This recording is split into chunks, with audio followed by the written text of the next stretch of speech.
geopolitical tensions, trade war that is still ongoing. Yes. So we need to do that very, very quickly because we don't want to be missing this train.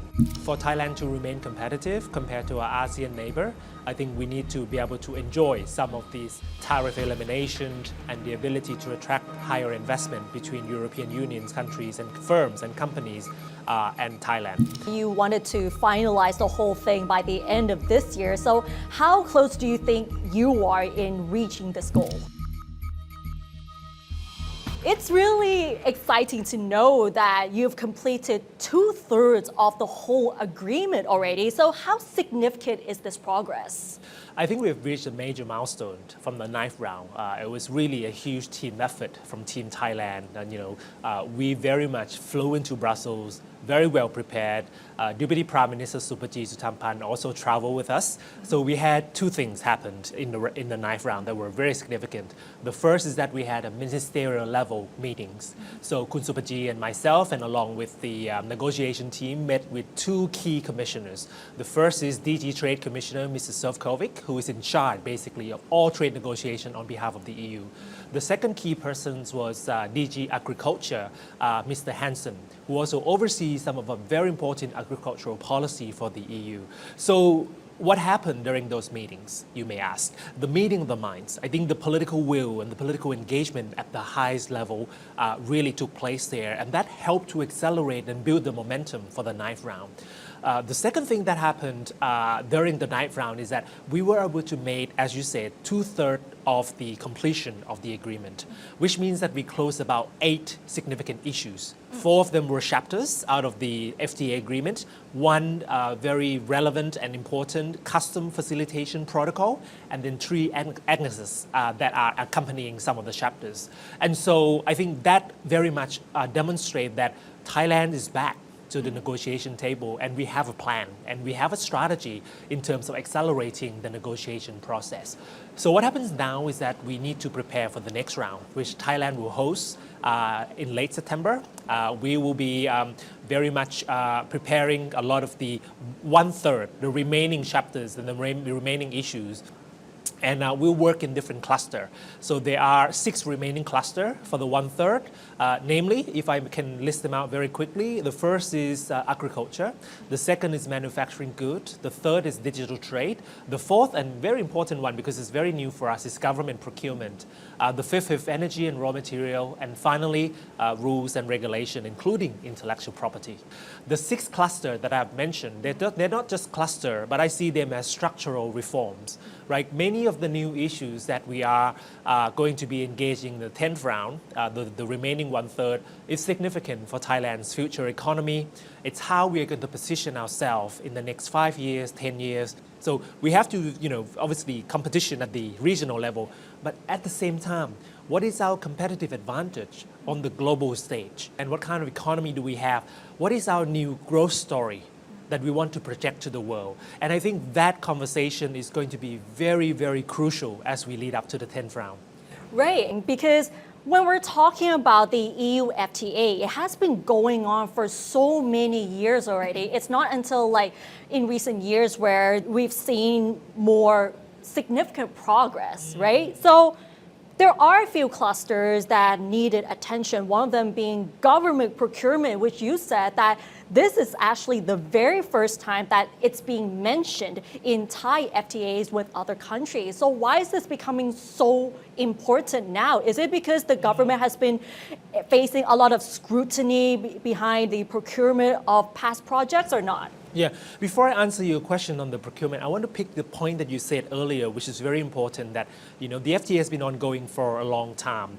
But the fact that Indonesia concluded the FTA after 19 rounds of negotiation, right? Vietnam also took about over 3 years to negotiate. Right? Thailand has started early, but then we had a 9 years gap during the junta government where the EU stopped negotiating FTA with our government. So the actual FTA negotiation with the European Union just resumed over 2.5 years ago. And we were able to make really much significant progress since then. Coupled with the need to diversify for Thailand, I think geopolitical tensions, trade war that is still ongoing. Yes. So we need to do that very, very quickly because we don't want to be missing this train. To answer your second question about government procurement, I think this is such an important conversation for Thailand. Primarily is that our commitment to transparency and accountability in our public procurement. It's about creating values for taxpayers' money. It's ensuring that what the government is spending on is actually creating and adding value to the Thai society. It also means that we are going to be using the higher standard to tackle corruption and things that are going to be very problematic or have been problematic in the past. It also means opening up competition for the high quality, very much ability for the Thai public procurement system to engage with some of the suppliers from who have met the international standard, whether it's been like safety standards, whether it's been transparency standard, and also it complements our accession to the OECD membership because it's very complementary. I often say that the OECD accession plan and the Thailand EU FTA are like two wings of the same bird, right? Because they have similar requirements, similar standards. 22 countries in the European Union are also members of the OECD club. So it's a win-win situation. If we are able to really much take this opportunity to take stock internally to see where are we at in terms of our public procurement policy, what can we do to make the transition? Because obviously I think transitioning our SMEs and our business to ensure that they have the capability to compete with some of other international companies who are going to bring in some of the open and more competitive stands is going to be important. So we are not saying that overnight Thailand public procurement will change, but it's going to take some gradual process for it to be liberalizing, but I think making that strong commitments and also working with the EU counterpart to make it work for both parties. Right, and based on the previous conversations about the free trade agreement with the EU, which of the remaining issues that the EU still needs clarity from Thailand? Well, I think a couple of issues. The first is market access. I think we need to also engage in the last stretch of the exchange of goods on market access. For example, what kind of goods and products are going to very much reduce the tariff to zero, and what are some of the significant impacts or sensitivity for our own markets as well as the EU market. So that will require some exchange of the offer and the list of goods, and so I think that will be the focus of actually the 10th round that we are going to be working towards meeting, creating the landing zone in terms of the market access conversation. The second thing is to do with agriculture.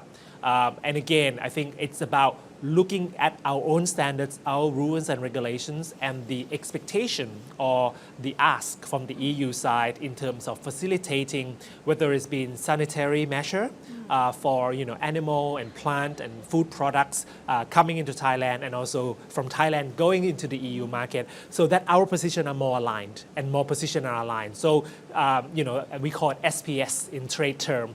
So I think aligning more on SPS standards and regulations are going to be a critical, outstanding conversation for the 10th round. Government procurement, we talk about. I think it's going to be very much looking at exchanging and aligning our expectations on government procurement. And this is the new chapter for Thailand because we have never actually negotiated government procurement in any of other FTAs. It also presents a great opportunity for us. Intellectual property is also another major and significant issue for Thailand.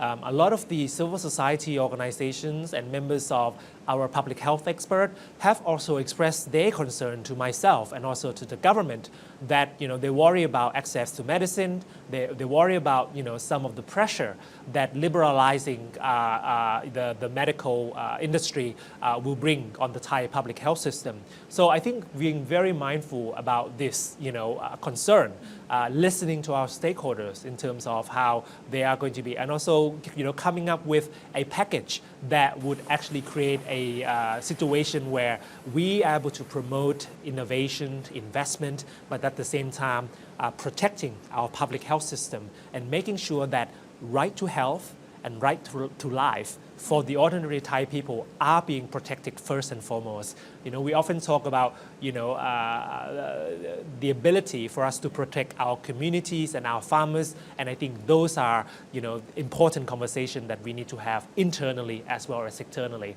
And I've often asked to the EU negotiation team to really come to the negotiation table with flexibility, openness. Thailand is ready to embrace change. I think we're willing, otherwise we wouldn't be committing and negotiating a lot of resources in this negotiation. But that change, that structural reform would also need to take into account our contextual differences. And I think that dialogue and that trusted partnership, and it's a two-way street. Right, and which of the industries will benefit the most from this EU FTA? I think it's very wide-ranging. FTA very much have the depth and the wide-ranging issues that it covers.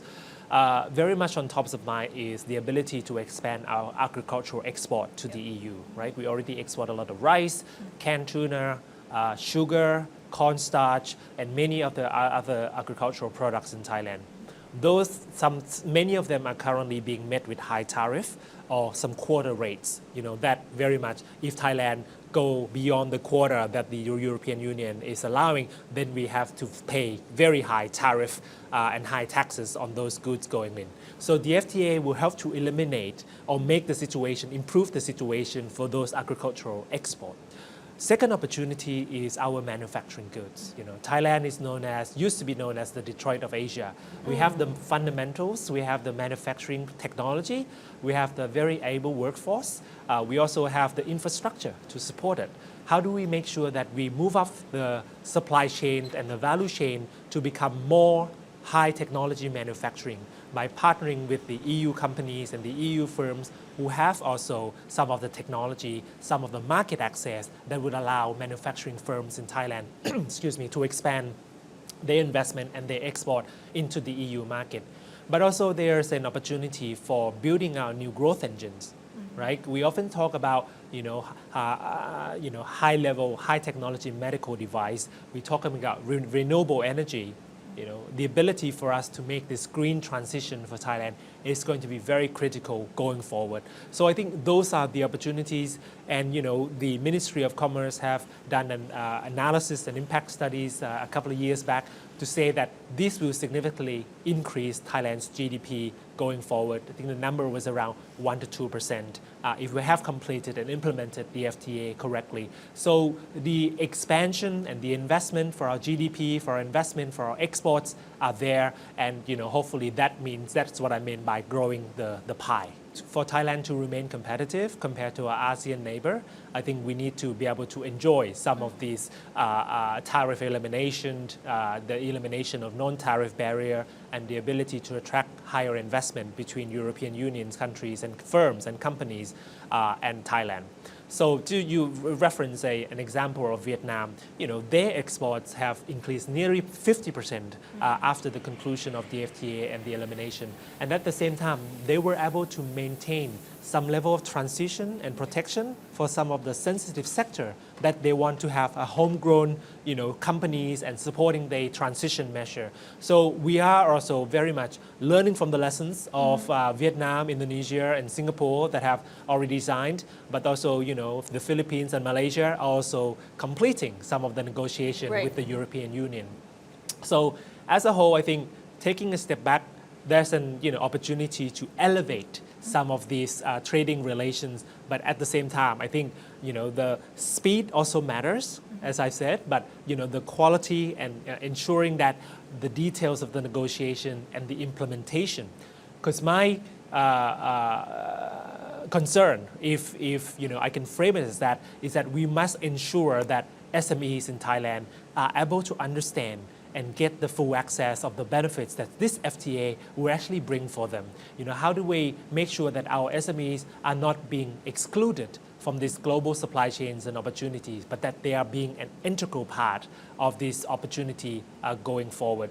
So, I think my key takeaway from that is, we need to do it quick, we need to do it fast, but we also need to ensure that the substance of it really much resonate with the context and the business types and the dynamics of Thai companies and supply chains. Right, and since you've talked to some of the Thai businesses and SMEs about the EU FTA, what would be the biggest concern that they have raised that you will consider for the next round of negotiation? Well, I mentioned about the intellectual property and the ability for Thailand to protect our public health system, the access to medicine. I think that's very much a very strong and very strategic position. I think gradual and balancing position to ensure that innovation and public health protection are going to be protected. So that's one thing. Second thing is market access and ensuring that we support our small scale farmers to ensure that they too can get the full benefits of this FTA and that they are not going to just be relying on government subsidies, but actually working on increasing their productivity, attracting higher investment, implementing the kind of technology that will allow them to improve the ability for their products. We talk a lot about high value add food production and how we need to move up the supply chain and the ladder, right? I also talk to the industry themselves in terms of some of the benefits and some of the required technology. One of the key concerns is around sustainability rules that the European Union very much have been coming out with a whole list of requirements, whether it's been from like CBAM, whether it's been the EU deforestation regulations, the human rights due diligence and the environmental due diligence, the plastics and packaging. So those are the key concern from our manufacturing companies. Yes, because the EU has been prioritizing how the products are being processed. It's more like how we do things, not just what we export to them, right? Because the EU has been putting so many standards here and there, and everyone has to comply if they want to do trade with the EU. That's right. They don't just focus on what you produce, but how you produce it now. Yeah. Right. So I think the key word there is traceability. Yeah. Consumers in the European Union wanted to understand how the products are being made. If these are the food products, how they're being grown, how they're being extracted, the labor who are processing, the workers who are processing this food, are they being protected in terms of the labor rights and human rights? Manufacturing is the same. So I think whether the plastics and packaging are recyclable. So some of these rules require some understanding and some implementation that we need to understand the rules, but at the same time, we're at the table. We have the ability to also communicate and help to shape the rules that are going to impact Thailand. Right, and you mentioned that you wanted to finalize the whole thing by the end of this year. So how close do you think you are in reaching this goal? Well, we are doing our best, and I think very much, I think we have created a significant momentum and reached the milestone. So I think the remaining issues will require a lot of hard work and a lot of investment in our resources. But I also believe there's a will and there's a way, and that it is possible for us to accelerate it and making sure that we have that as an internal milestone for us to work towards, a goalpost, if you like. I often describe, negotiating an FTA, the one as complex as the EU, is like climbing a high mountain, right? You have already done the base camp, the baseline. The second camp is about completing all the technical requirements and technical chapters, which are more or less done now. So the remaining issues is like the peak. Yeah. Once you get up to the peak, you have less oxygen. You are going to be requiring a lot of that trust building. You're going to require a lot of this final energy to get past the final milestone. So that is up to us, right? As Thailand, as Team Thailand, as Thai stakeholders. So we want to be able to work together to accelerate. So if we get one point by point, like whether it's been market access or SPS or intellectual property or energy, I believe that once we have to put our focus and our mind to it, it is possible. It's like a steep mountain that we have to climb in order to reach that goalpost, right?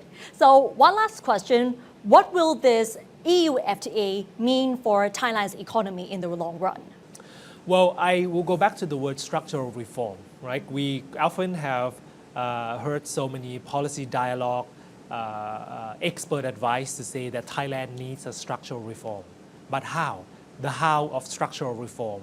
I think the FTA really provide a structure to the kind of structural reform that Thailand needs. It doesn't mean that we have to copy and paste everything that the EU does or international benchmarks does. I think we have to contextualize it in a way that is the kind of structural reform that is most strategic, most fitting for Thailand's context. So the questions that I often try to reflect on is what kind of economy Thailand wants to be in 5 years' time and 10 years' time.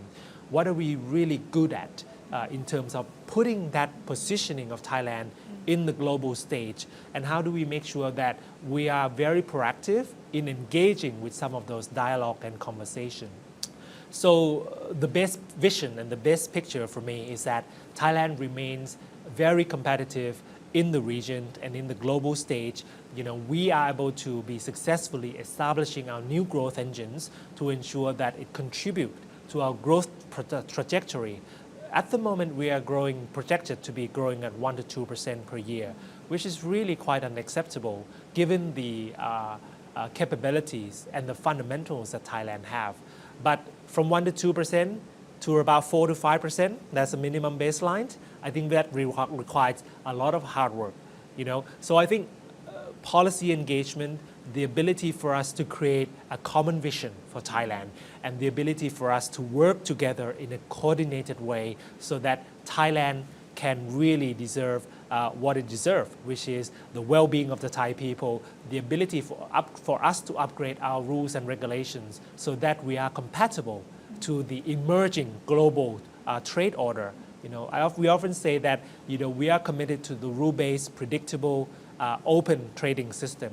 So the devil is in the detail, and we need to walk the talk about how we are going to be committing to that, and I think demonstrating through an FTA negotiation, implementing it so that SMEs, farmers, and the ordinary Thai people can see the benefits and that they want to be part of this future direction that Thailand is traveling in. That sounds very hopeful indeed. All right, thank you so much for today. ขอบ My คุณนะคะ pleasure. Thank you very much.